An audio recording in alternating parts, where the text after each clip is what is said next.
Yeah, hello everyone.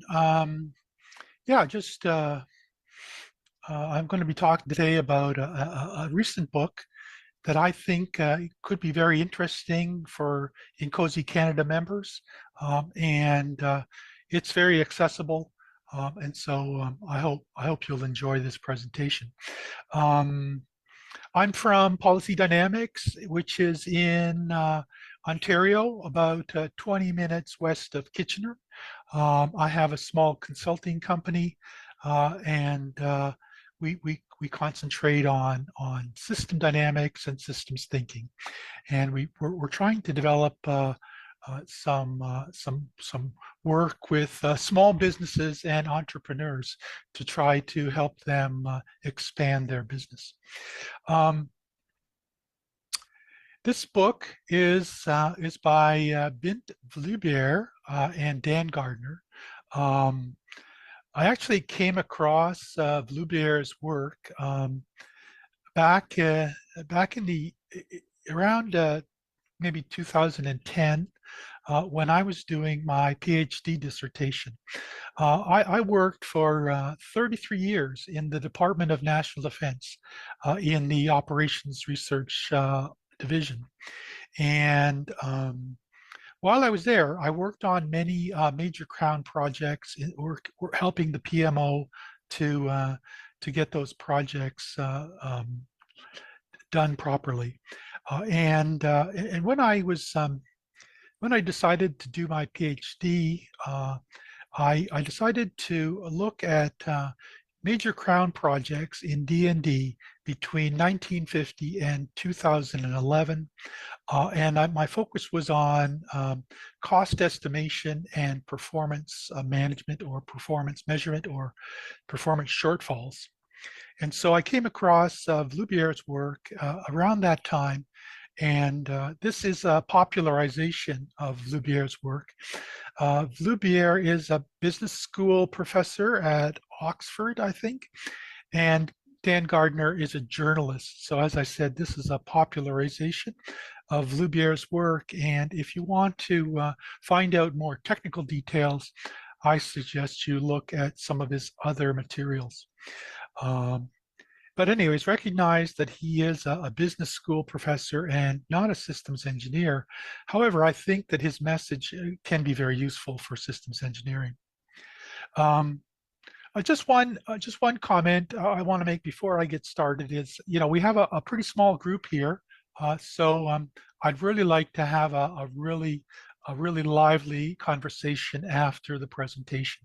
So what I want you to do as I'm going through this presentation, one of the things we always do when we're trying to develop presentations for INCOSE Canada as an executive, is we want to try to make these presentations practical, and we want to see if we can give you information that can help you in your day work, in your day job, in your day-to-day life.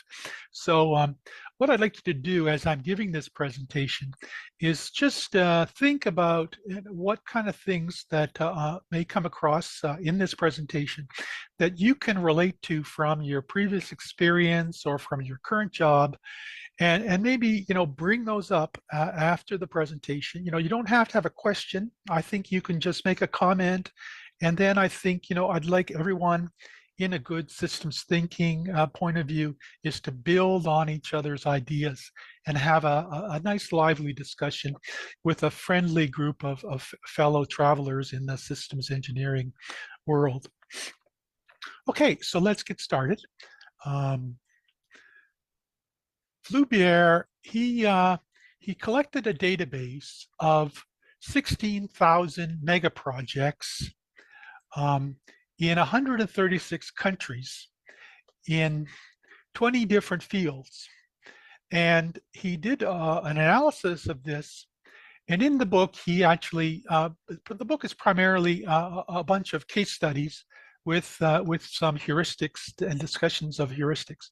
But he breaks these case studies into two primary groups. And the first group he calls thin-tailed groups. And these thin-tailed groups, as you might imagine, are normally distributed in terms of cost and execution time. And they include things like solar power, wind power, fossil thermal power, electrical transmission, and roads. However, his major finding was that thin-tailed mega projects are very rare, and that most mega projects are actually fat-tailed. And fat tails are definitely not normally distributed in terms of time and cost. And they can come in 300 or 400 or 500 times the average cost of similar projects. So we'll be talking about this a little bit later, and we'll get into what we can do about fat-tailed mega projects. But the list of projects that he discusses in the book include IT, nuclear storage, nuclear power plants, Olympic Games, big hydroelectric dams, airports, defense and aerospace projects, big buildings, tunnels and bridges, high-speed urban and conventional rail, mining, oil, gas, and water projects. So this covers a wide range of different types of projects that could be considered mega projects. So with the 16,000 element database, he did some data analysis, and he found that the average mega project comes in 62% over budget. However, this is an interesting idea of being 62% over budget, and it's not necessarily because they overran their costs. It's more that they underestimated their budget. So generally, what happens is people who estimate the budget are highly optimistic, and they probably shouldn't be, and that's why they overrun their budget. Anyways, 91.5% of mega projects come in either over budget or late, and 99.5% of mega projects come in either over budget, late, or with lower than expected benefits. So he estimates that over the next 10 years, mega projects will cost about $22 trillion per year, so that you can see that this emphasizes the importance of good project management. And he says that if we can just save 5% of this $22 trillion, that would represent $1.1 trillion, which is a value greater than the GDP of South Korea. So after looking at all of these 16,000 mega projects and studying the ones that were successful and the ones that might have been considered failures, he came up with a number of heuristics that he felt, if these were followed, you would have a greater likelihood of success, that is, coming in on time and on budget. And the first heuristic is to hire a master builder. That's someone with lots of relevant experience and a track record of success. The second one is to get the team right. And in this case, he suggests that maybe we should look at hiring the master builders team if possible, because they come with the master builder and they have a record of success. The next heuristic is to ask why. And I think this leads to, I think, something that we can all relate to, and that is getting the requirements right and sticking with the requirements and avoiding scope creep. The next heuristic is to build with Lego, and that is to employ a modular design, and that'll help you stay on time, as we'll talk about later. And similar to the idea of building with Lego, he suggests that we think slow and act fast. And by this, he means that we should take a lot of time to plan. And when we plan, we should develop the plan, test the plan, and then iterate over and over and over again until we're sure that we have a good plan. And then once we have a good plan, we have to execute that plan fast. And one of the benefits of executing the plan fast is he's got a very good analogy here. He says that you can think of time, that's maybe the time to execute the plan, as like a window. And the longer the window is open, the more chance there is for a black swan to fly through. And a black swan during the planning phase can be disruptive, but a black swan during the construction phase can be fatal. The next thing is to take the outside view. That is, use the experience of similar projects to learn from what they've done when you're developing your plan and executing your plan. One of the fabulous things about taking the outside view is that when you look at similar projects, they have suffered from what's commonly thought of as unknown unknowns. And you will have, in your project, you will have unknown unknowns as well. Now, obviously, you can't figure out ahead of time what those unknowns are, but having a knowledge of the impact of those unknown unknowns on other similar projects, you can do a better job of estimating the costs and the time to execute.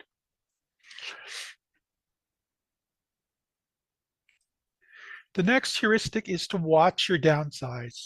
You know, opportunities are nice, but risks can kill your project. And so you have to do a proper risk assessment and risk analysis. He suggests you say no and walk away. And with this, I think he means walk away from late design changes and scope creep. You should make friends and keep them friendly. I just want to tell you a little experience that I'm going through right now.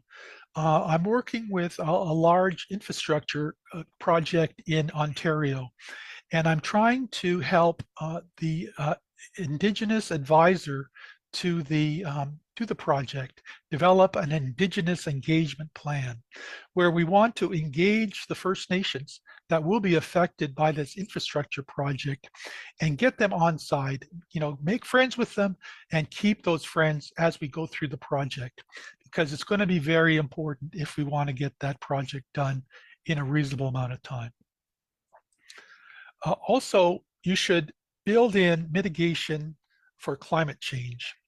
And basically here, it's not just climate change, but you're building in resilience to natural disasters.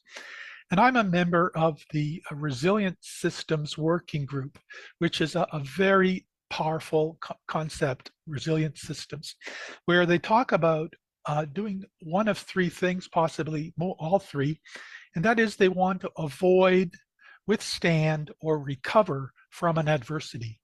And basically, in this case, the adversity is some kind of a natural disaster. And last thing is to know that you're your greatest risk. And by that, you mean that you have many biases and you have to try to overcome those biases. And I'll get into some of those biases a little bit later. So now, as I said, there's many case studies in the book. So I'm going to start with the success stories. There's a few success stories. And the first is the Empire State Building. And Flyvbjerg says that they hired a master builder and they hired the master builder's team. And they built with Lego. That is, they built not a 102-story building, but 102 one-story buildings. And each story they learned as they went, and they got faster and faster and better at building the next story. And they acted fast. They took just 410 days to complete construction, and they came in ahead of schedule and under budget. The next project I want to talk about is the Hoover Dam, and they made friends and kept them. They were the company that that developed the Hoover Dam was called Six Companies Incorporated. So you can imagine that this is a conglomeration of six companies that had to work together to build the Hoover Dam. And they came in 2 years early and under budget. The next project is the Guggenheim Museum Bilbao. And they hired a master builder in Frank Gehry. And Frank Gehry asked why. He asked the city planners what they were trying to achieve with this museum, and they told them that they wanted to revitalize tourism in their city. So he kept that in mind constantly as he was designing the museum, and he was very successful at increasing tourism in Bilbao. He also planned very carefully, and he used a simulation software, CATIA, which you may be familiar with, and he used that extensively in working with his designs. The next project is actually Flyvbjerg himself's project, and this was the Nepal schools. It involved building 20,000 schools in Nepal, which is in the Himalayas, so it's a very mountainous terrain, and they had only 3 schoolroom designs based on the topology of the location, and these schools were built as would be suggested modularly. Some schools were only 1 classroom, and some schools were just 2 or 3 classrooms. Anyways, he completed 20,000 classrooms, and he knew that Nepal suffered from earthquakes, so he made sure that these schools were earthquake proof. And in 2015, there was a major earthquake in Nepal that killed 9,000 people, but the schools stood. So that shows how he mitigated for natural disasters. The next project is the Terminal 5 Heathrow, and they planned slowly with using sophisticated simulation programs, and they built with Lego because they built the pieces in a factory, and then they assembled those pieces on site.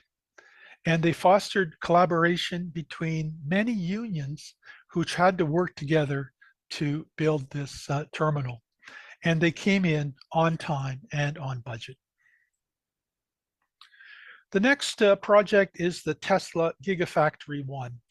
And in this project, Tesla built 1 factory and then another factory and connected the 2 factories together.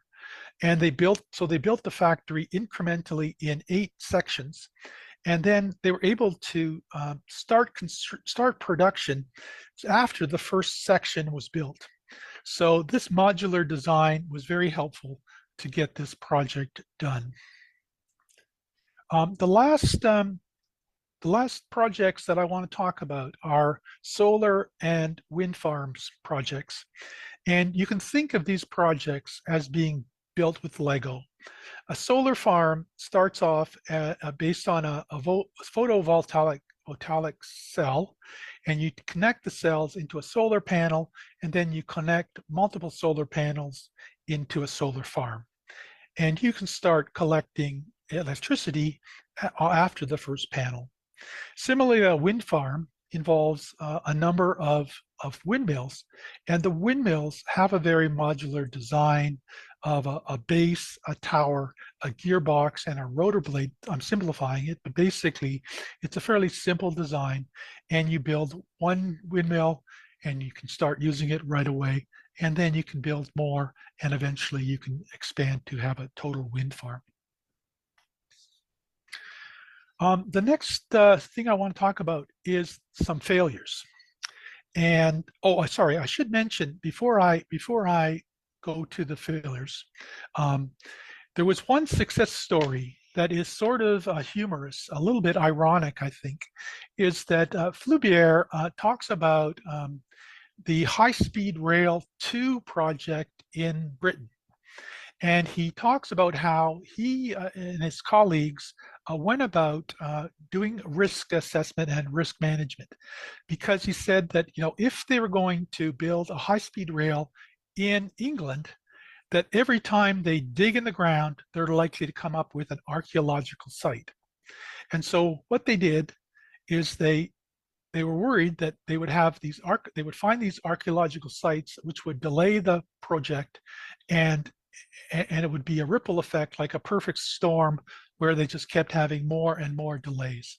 So what they did, what he was very proud of saying, is that they put every archaeologist in the UK on retainer, and so that they could act quickly if they came across an archaeological site, when they were constructing the rail line.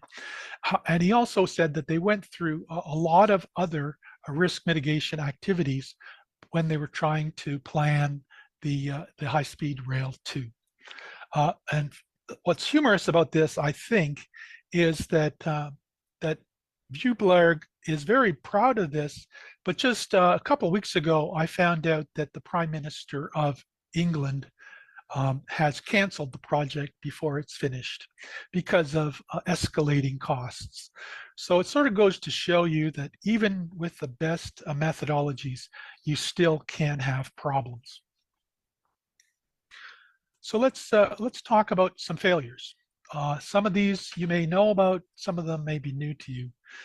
The first failure that he talks about is the California high-speed rail, which was intended to go from Los Angeles to San Francisco. And it started in 2008, and the estimated budget was $33 billion. And then, however, it was never finished. And now they're just trying to finish the portion of the rail line between Marseille and Bakersville, which of course is very far from Los Angeles and San Francisco. And the estimated budget in 2023 is $128 billion just to do this small part of the whole project. And that works out to 388% over budget. And what they did wrong was they did it using local contractors. They didn't take advantage of the fact that a lot of European companies who had a lot of experience with high-speed rail set up businesses in California to try to win the contract for this high-speed rail project. And they ignored these companies and went with the local contractors who had no experience with high-speed rail. Another funny thing about this project is they spent 10 years planning, but after 10 years, they still had no real plan, which sort of goes to show, again, thinking about Flyvbjerg's advice, that you can think slow and still not get it right. The next project is the Great Belt Bridge and Tunnel, which was built in Denmark by Danes who had no experience with tunnels. And while they were building the bridge, one of the stanchions was taken out when they were building the bridge, and it caused a problem in the tunnels below, and the tunnels flooded, and the boring machines got stuck, and they had to work very hard to drain the tunnel and get the boring machine out. And in the end, the government estimated that they were 26% over budget, but Flyvbjerg did his own analysis and found out that they were 55% over budget, and the government was not happy to hear that. But in the end, Flyvbjerg was proven right, that they were much higher over budget than the government said. Another project that's closer to home is the Canadian icebreakers. And these were two icebreakers that were built in Canada. One was built in Quebec and one was built in BC. And they were built by local companies, so they didn't use experienced European companies who know about icebreakers. And because they built it in two different locations, they couldn't even learn from experience after building one. They didn't learn from that experience when building the second one. The estimated budget in 2008 was $1.3 billion, and in 2021, it turned out the cost was $7.25 billion, 558% over budget. Another project close to home, you probably know this, the Montreal Olympics. And actually, the Olympics are notorious for being over budget. And Flyvbjerg has this concept about Olympic programs in general, that they suffer from eternal beginner syndrome. That is, they always want a new design and they always have local contractors building them in their own country. So they can never learn from the previous Olympics to do better the next time. And in the Montreal Olympics, this was Mayor Drapeau's dream. And Mayor Drapeau said that the likelihood of the Olympic Games going over budget was the same as the likelihood of a man having a baby. And in the end, the Olympic Games was 750% over budget, and the Big O was never finished. And so I think the Montreal Gazette, they had a picture of Mayor Drapeau being pregnant. And it took 30 years to pay off the debt. And one of the amazing things is that even with this disaster, Mayor Drapeau was still elected mayor after that happened. Another example that you may not be familiar with, I'm sure you're familiar with the Sydney Opera House and what an amazing architectural design it is. However, this was a case where they rushed into construction without a plan. And this happens a lot because there's a lot of politics behind mega projects. And sometimes this politics leads people to try to rush the planning and get started on the construction. And Flyvbjerg calls this idea, try to dig a big hole so that they can't cancel the project. And that's what happened here. They rushed into construction without a proper plan. And in fact, they had to redesign the wings of this opera house because the original plan these wings wouldn't stand by themselves. And in the end, they had to actually demolish some of the construction that they started and start all over. Anyways, in the end, the estimated time was supposed to be 4 years to complete, and it took 14. And the estimated cost was supposed to be $7 million, and it took $104 million, which is 1,500% over budget. The next project is the Monju nuclear power plant, and this project failed to act fast. It started construction in 1986 and finished construction in 1995. However, there were many delays before it started. It was going to start operations in 2013. Unfortunately, a black swan happened before they could start operations, and that was Fukushima's disaster in 2011, which turned the Japanese people against nuclear power. And in 2016, Monju, a nuclear power plant, was canceled, and they started decommissioning the power plant. And Flyvbjerg says that this project, after decommissioning, will have taken 60 years and cost $15 billion and never produced any electricity. The next project is the XRL mass transit system from Hong Kong to mainland China, which went under the strait. And again, the company that built it didn't have experience in high-speed rail, let alone tunnels. And in 2014, the boring machine that was digging the tunnel under the water got stuck, and they found it was a serious delay in the program. And this is sort of difficult to take, but basically Flyvbjerg claims that he came in to save the day.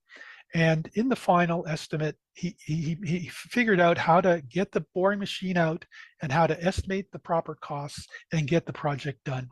The initial estimate was $39.5 billion. The final cost was $84.7 billion, 214% over budget and 3 years behind schedule.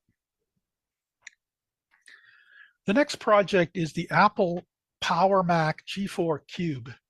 And this is a project that actually did not provide the benefits that were expected. And that was because it was Steve Jobs' vision to build this, this amazingly futuristic computer. But he failed to ask why. And so there was no customers for this computer. And so the sales were much lower than it's expected.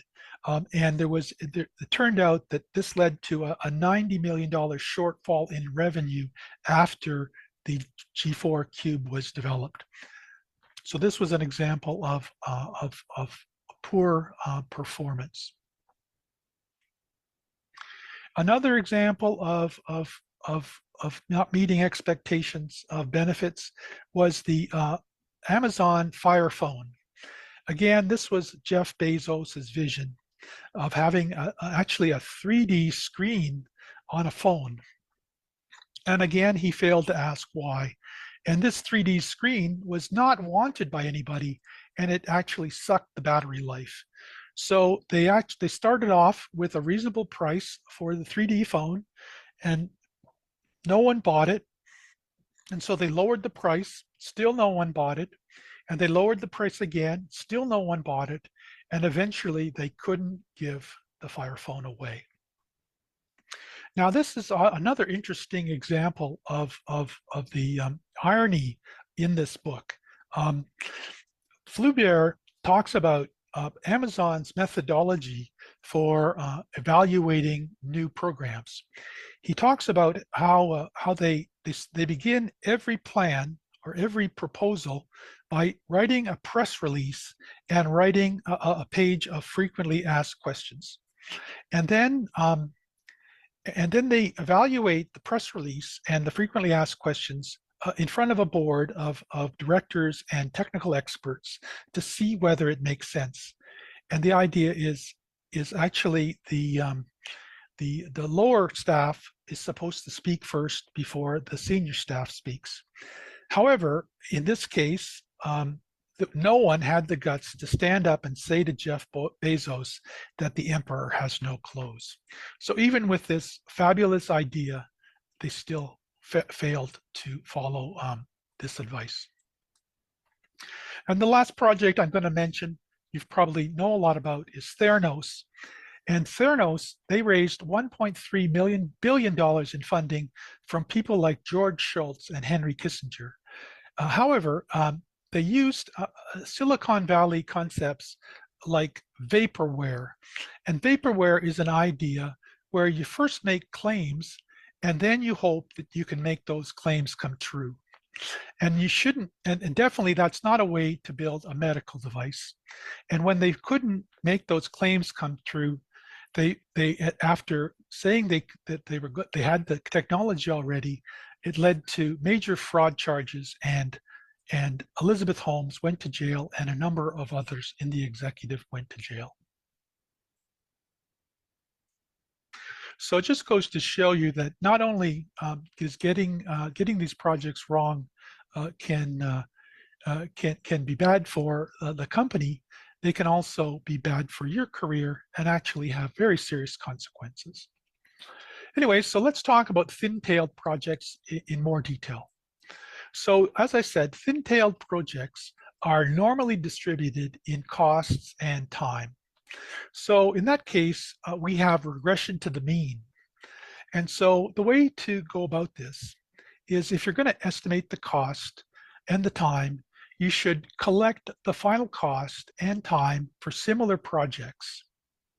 However, you shouldn't succumb to uniqueness bias. So, we always think that our project is different than the projects that have been done in the past.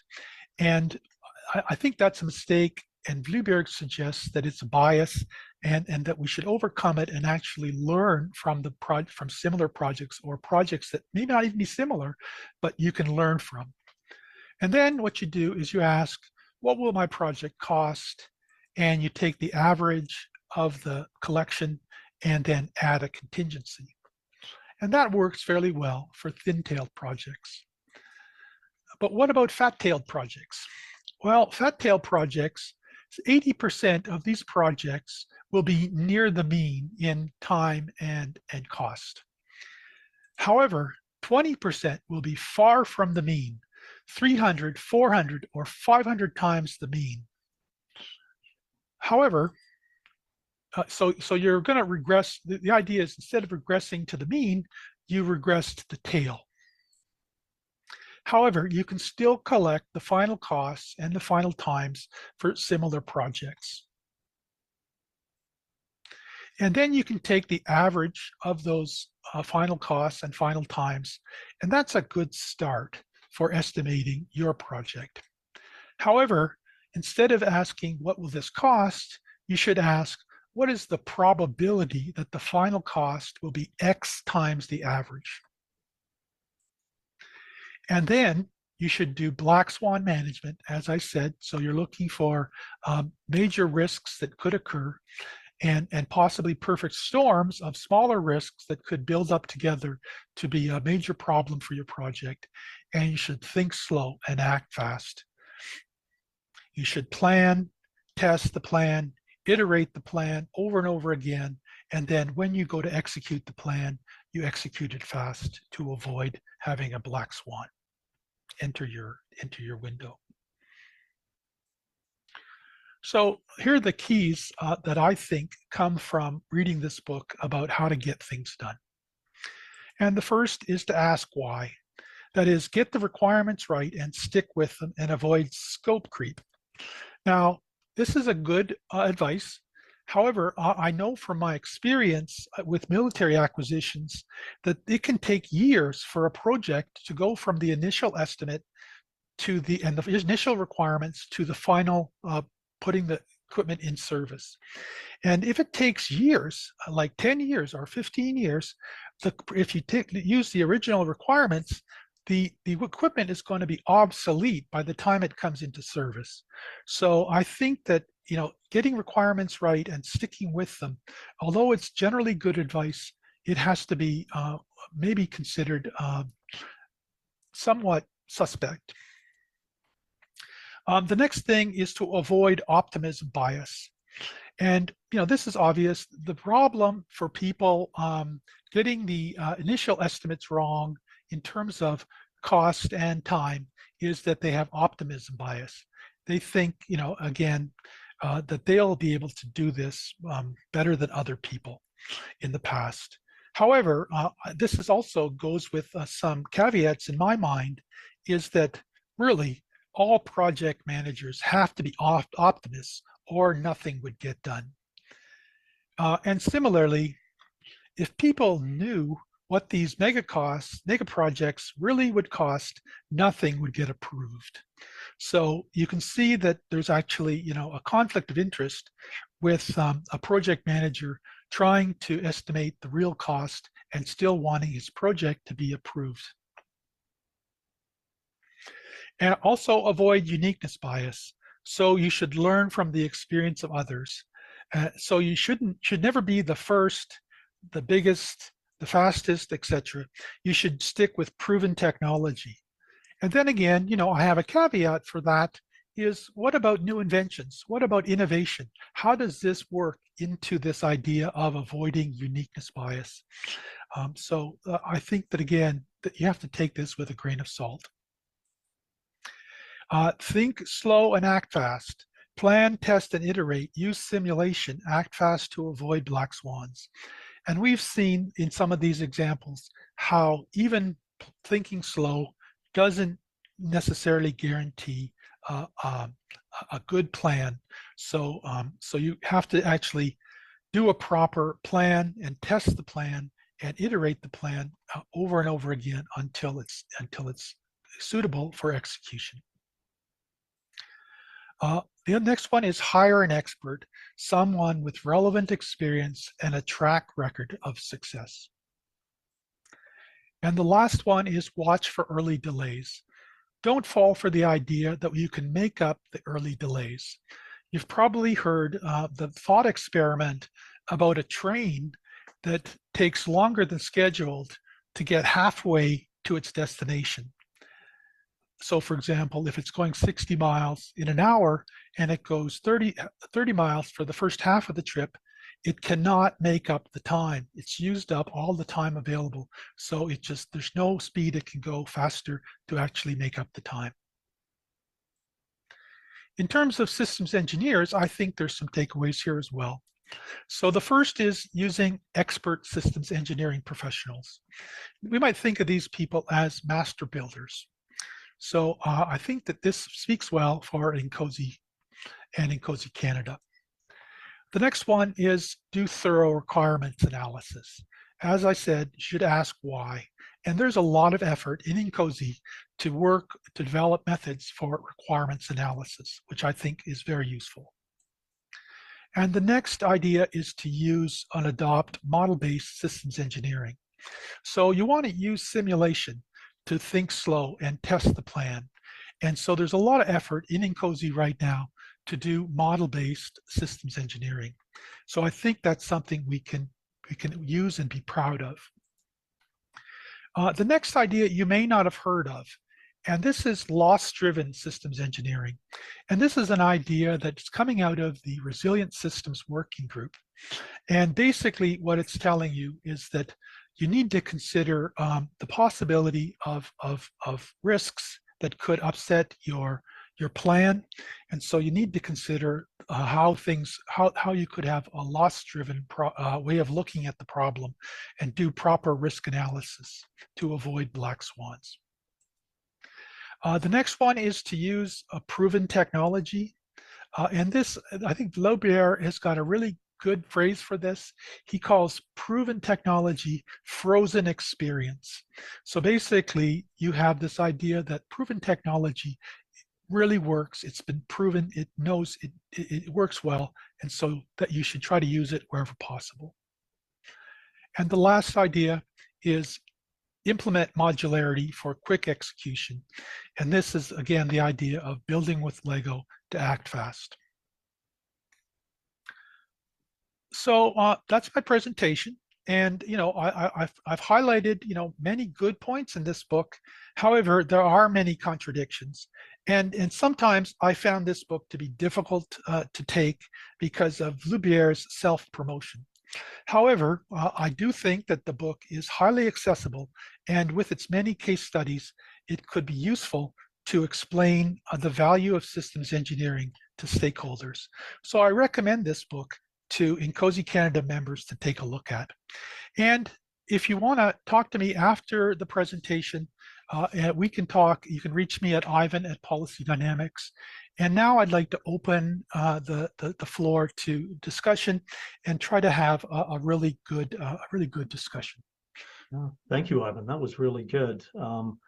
Yeah, it certainly does speak for requirement solicitation and concept of operations and use cases. With respect to the model-based systems engineering you were talking about and modularity, I would also advise using some metrics for assessing your architecture.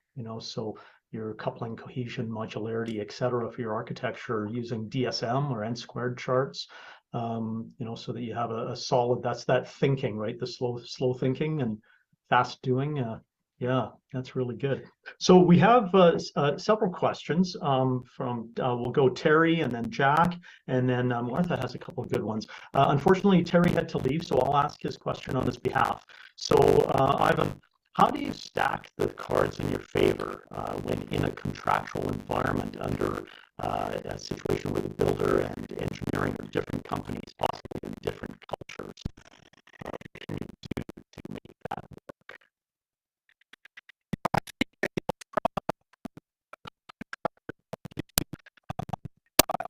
My experience with defense projects is that if you're, if, for example, if a company is contracting to build a weapon system for defense, they have to ensure that any change proposals are recognized as possible problems that would create higher costs. So basically, I think it's an interesting problem.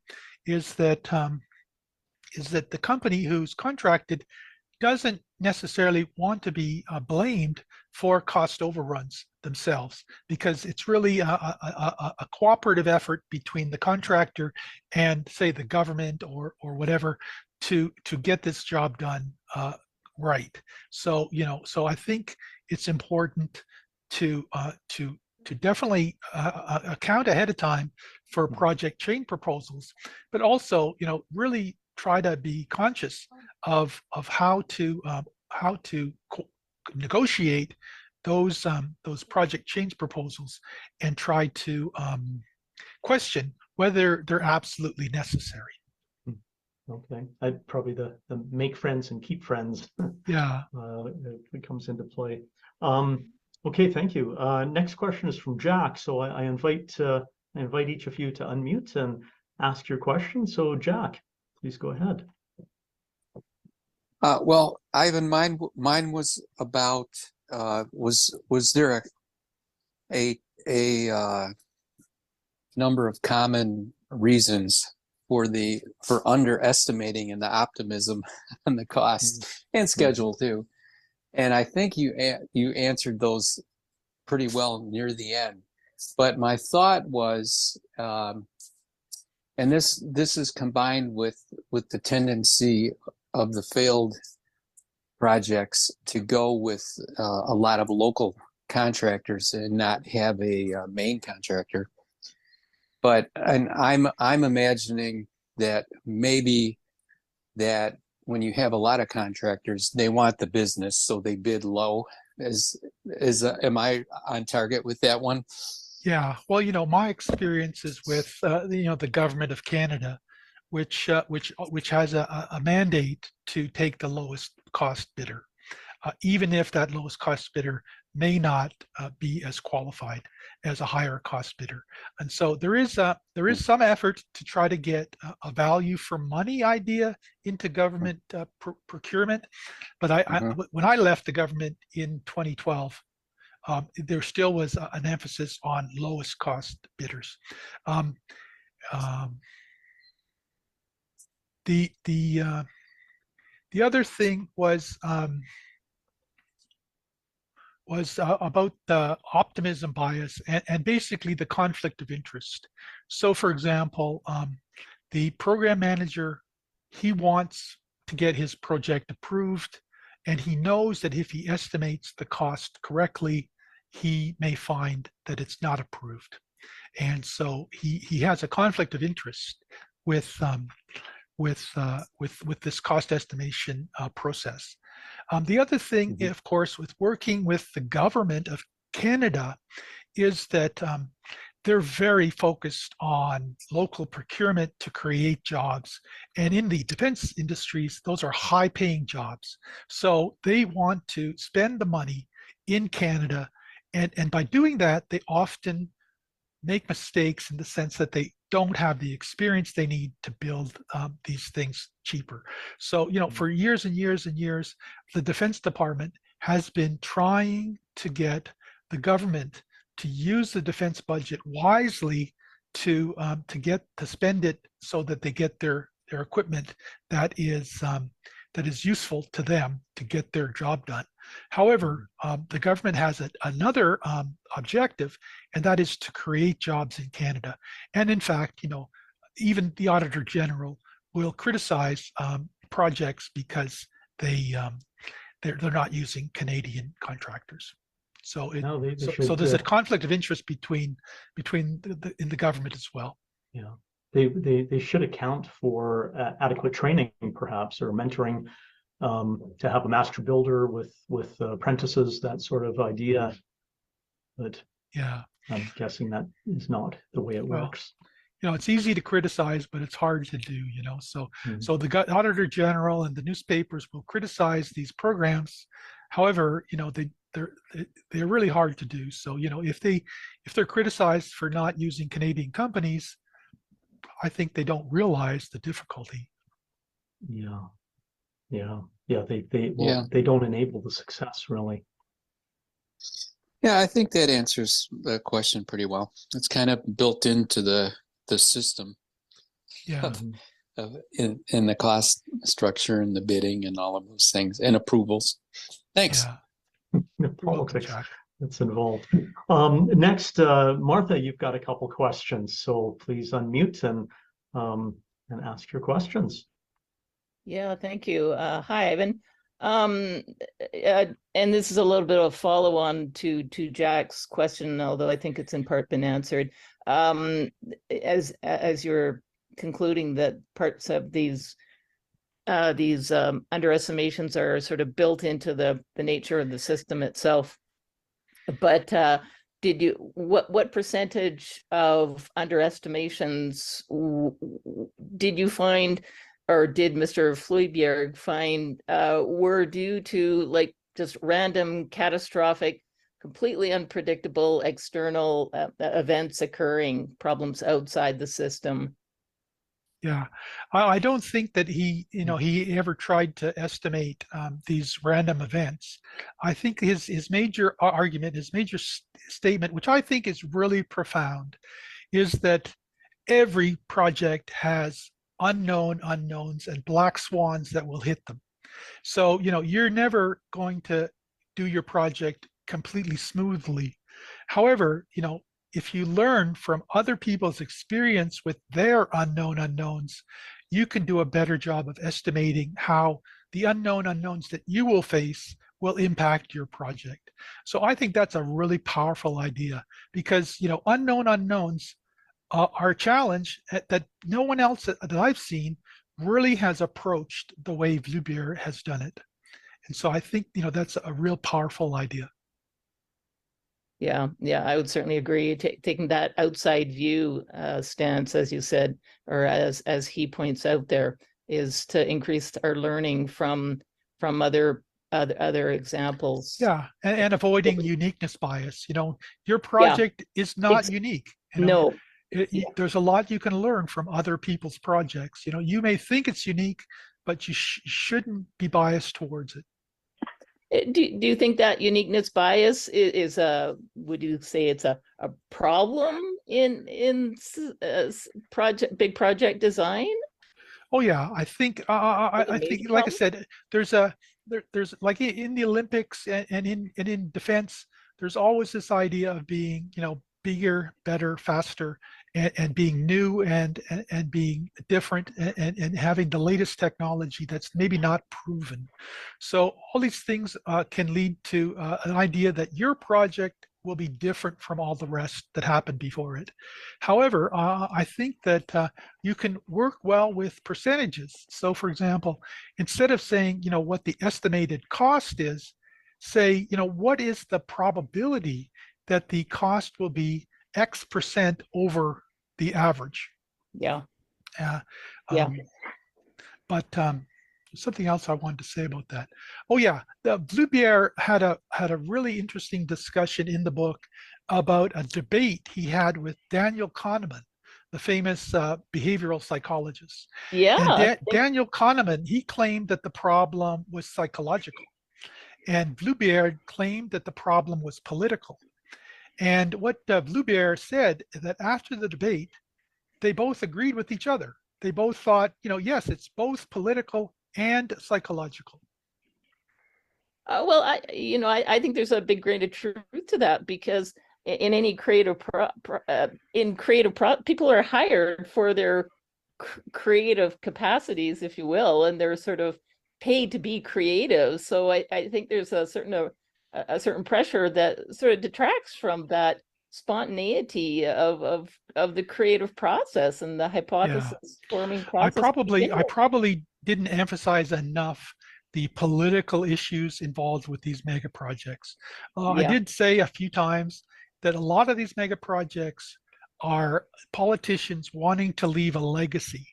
And so, like I Ah, said, they want to Mm. leave a legacy, and they want to basically build something that won't be canceled after they retire or something like that, because they know right. these projects will take a long time. So what they do is they get working, dig a big hole, and then by digging a big hole, you're stuck with sunk costs. And generally, the government will not cancel a project with a lot of sunk costs because it'll look bad. And in fact, the Auditor General of Canada is constantly talking about how defense wastes money by canceling projects that they've spent a lot of money on, when in fact canceling that project may be the best thing they could do.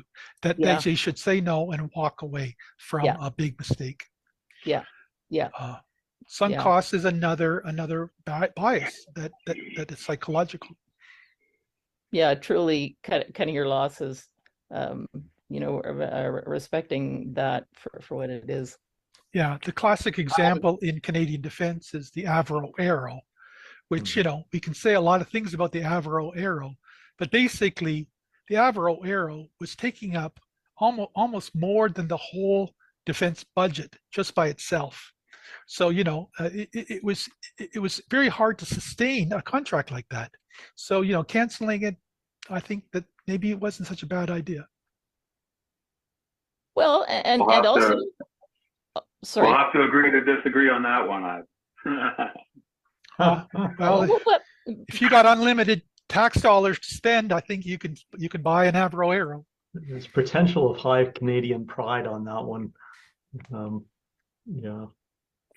But But at the end of it, the Americans wound up with intellectual property that allowed them to reap billions of dollars in benefits that could have accrued to Canada if they'd stuck with it, or found a different way to retain some IP. But just the way it was ended was all political. So even the wind-up phase is a phase of a project subject to political influence. So a deeper discussion for another day, perhaps. Yeah, for sure. Definitely, there's lots of opinions on the Avro Arrow. Yeah. It's got a legacy.